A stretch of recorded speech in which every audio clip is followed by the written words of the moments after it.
Pemirsa, Badan Pengawas Obat dan Makanan atau BPOM RI menyoroti peredaran gas tertawa atau whipping yang ramai diperbincangkan warganet lantaran diduga sebagai penyebab wafatnya selebgram Lula Lava.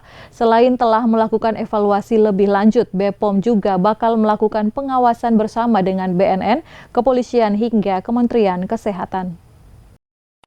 Gas tertawa alias whippet belakangan ramai diperbincangkan warganet lantaran diduga sebagai penyebab wafatnya selebgram Lula Lava. Produk kuliner yang dikaitkan dengan praktik ngefly demi sensasi high itu memicu perhatian publik terhadap bahaya gas nitrous oxide jika digunakan di luar fungsi aslinya.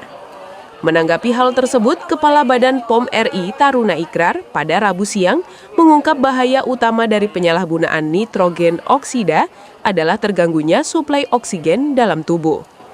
Saat nitrous oxide atau N2O masuk ke dalam tubuh, kadar oksigen bisa menurun dan memicu kondisi iskemia atau kekurangan oksigen pada jaringan, hingga timbul rasa sakit atau nyeri yang ujung-ujungnya bisa meninggal dunia. Ini termasuk kita akan arahkan ada dua, karena dia memberikan efek euforia, efek ketergantungan, minimal ketergantungan psikologis ya. Whipping itu kan kandungannya adalah nitrate oxide, N2O. N2O ini memberikan efek